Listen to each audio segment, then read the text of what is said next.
네, 나는 그 여성을 만나지 않고 있다. 만일 만나고 있다면 전 재산을 아내에게 주겠다. 남편이 아내에게 써준 각서의 한 내용입니다. 네, 30년 가까이 결혼 생활을 해온 A씨 부부. 그런데 건설업을 하던 남편, 3년 전부터 다른 여성을 자주 만나기 시작합니다. 남편의 외도를 의심한 아내, 남편에게 따졌지만요. 도리어 흉기로 위협을 하고요. 아내에게 폭언을 쏟아냅니다.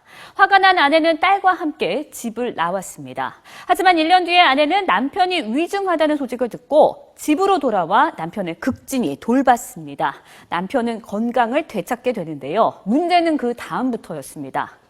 네, 건강을 회복한 남편, 과거 여성과 또다시 만나기 시작한 겁니다. 참다 못한 부인, 또다시 집을 나가게 되는데요. 이를 이유로 남편은 이혼 소송을 내게 됩니다. 네, 아내가 자신을 근거 없이 의심하고 사업 부도로 스트레스를 겪고 있는데 경제적인 도움을 주지 않았고 가출을 반복했다는 게 그 이유였습니다. 극진하게 병간호를 해 살려냈더니 계속 바람을 피우고 급기야 아내를 상대로 이혼까지 요구한 남편. 여러분은 어떻게 생각하십니까? 또 법원은 어떻게 판단했을까요? 지금 함께 이야기 나눠보도록 하겠습니다. 예.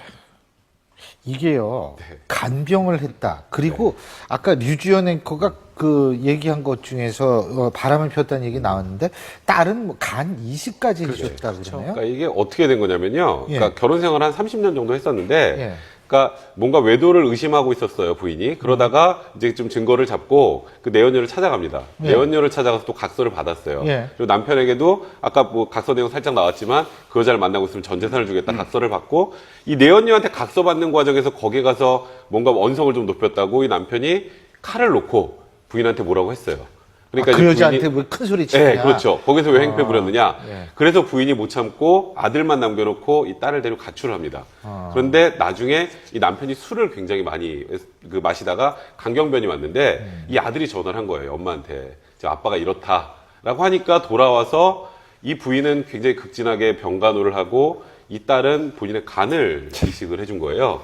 그랬는데 그 이식을 받고 계속 병간호를 하는 와중에서도 이 내연녀하고 계속 전화통화를 하는 걸 또 발각이 됐습니다. 이 발각이 돼서 이 부인이 도저히 참지 못하겠다 이거는. 그래서 또 딸을 데리고 나왔어요. 딸을 데리고 나오니까 이 남편이 나를 버려두고 갔다. 첫 번째 나를 버려두고 갔다는 거고 이 남편이 보니까 건설회사 하면서 부도 좀 나고 그래서 본인 명의로 재산을 못하니까 다 부인 명의로 해놓은 거예요. 그러니까 경제적으로 나를 돌보지 않았다라고 해서 이혼 소송을 제기를 한 거죠.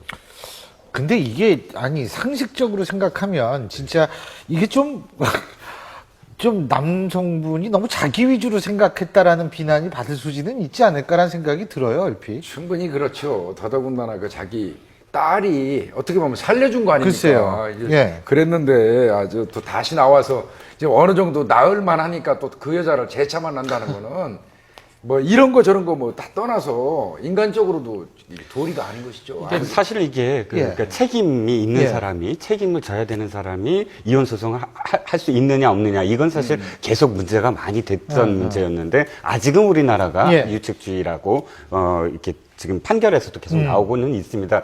그건 논란은 있죠, 계속. 그런데 이 경우는 논란의 여지가 없지 않을까요? 그렇죠. 이건 논란을 뭐 이 문제를 갖고 유책주의가 옳다 그러다 이렇게 할 수 없는 그냥 자명한 뭐 결과가 아닐까 이거는 싶습니다. 적반하장이란 말이 아마 맞는 것 같습니다. 그래서 소송을 거나 이런 정도로 딸이 자기 몸을 줬는 상황이거든요. 네, 그리고 아내는 그래도 가정을 지키려 했던 그런 것들이 있는데 본인은 다시 또 부적절 만남을 갖고 이런 상황에서 어떻게 아내한테 이게 책임을 물을 수 있느냐. 이건 유책주의지 파탄주의 최근에 뭐 유책주의로 결론을 내긴 냈지만 그걸 떠나서 이걸 받아들이는 거는 사실 법감정이 맞지는 않을 것 같습니다. 그리고 이번 법원에서는요, 이거 파탄 났다고 하지도 않았어요. 그렇지. 그러니까 이거는 이 부부관계 파탄이 났다고 하지도 않았던 게, 왜요? 왜냐하면 남편이 아프니까 부인이 와서 병간호를 하고, 딸은 자신의 간을 떼어서 아빠를 살리고, 가족 공동체를 계속 유지하려고 하는 의지들이 있는데, 남편 혼자 저런다고 해서 이 혼인관계가 파탄난 게 아니다라고 판단했기 때문에 이거는 아예 가족은 유지될 수 있다라고 그렇죠. 판단한 유책주의와 거죠. 파탄주의 논의 자체를 할 필요 없게